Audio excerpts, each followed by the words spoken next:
গ্রামের মানুষের কাছে মাপ চাইতে নেবেন নিয়ম নেই, একজন একজন আসসালামু আলাইকুম, আমি আশরাফুল ইসলাম আমিন। স্বাগতম জানাচ্ছি নতুন আরো একটি ভিডিওতে।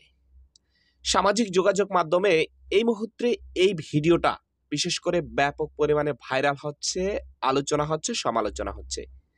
আর এই ভিডিওটা আলোচনা সমালোচনা হওয়ার একেবারে যৌক্তিক একটা বিষয় রয়েছে। দেখেন, বাংলাদেশে বেশ কিছু রাজনৈতিক দল রয়েছে।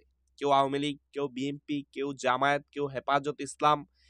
আরো যে রাজনৈতিক দলগুলা রয়েছে, এক একজন মানুষ এক একটা দলের সাপোর্ট করতে পারে। তবে সাপোর্ট করা মানে এটা না যে সেই লোকটা খারাপ। দেখেন, আওয়ামী লীগের এখনো এমন লোক আছে যারা দলকে ভালোবাসছে, কিন্তু তারা তাদের যে অস্তিত্ব রয়েছে সেটা দিয়ে ভালো কিছু করার চেষ্টা করছে। বিএনপির মধ্যে এমন কিছু লোক ছিল যেটা আওয়ামী লীগ সরকার ক্ষমতা থাকায়ও তারা এই কাজগুলা করে আসছে আর এখনো করার চেষ্টা করতেছে।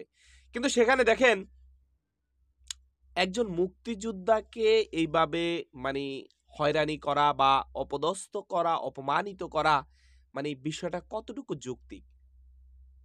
৭১ যে লোকটা দেশের জন্য কষ্ট করছে, পরিশ্রম করছে, মানে নিজের জানের ভয় না করে সে যুদ্ধ করছে। কিন্তু সেখানে দেখেন, এই লোকটাকে এইভাবে অপমানিত করা, হয়তো সে লোকটা আওয়ামী লীগের জন্য কোনো সাপোর্ট করছে, কিন্তু এই কাজটা যদি তারা সেখানে না করে আওয়ামী লীগ ক্ষমতা থাকা অবস্থায় যদি সে কোনো অন্যায় করে থাকতো, তাহলে বাংলাদেশে তো আইনি ব্যবস্থা রয়েছে, তাকে আইনের হাতে তুলে দিত। কিন্তু সেখানে একজন মুক্তিযোদ্ধাকে এইভাবে হেনস্থা করা, হয়রানি করা কতটুকু যৌক্তিক? সম্মানিত দর্শক ভাইরা, আপনাদের মতামত অবশ্য কমেন্টে জানাবেন। তবে আমার কাছে বিষয়টা বিশেষ করে খুব খারাপ লেগেছে, ভালো লাগে নাই। দিন শেষে যদি সে কোনো অন্যায় করে থাকতো তাহলে অবশ্যই তাকে আইনে সাব্যস্ত করতো। এখানে আর বাহিরে তো কিছু নাই।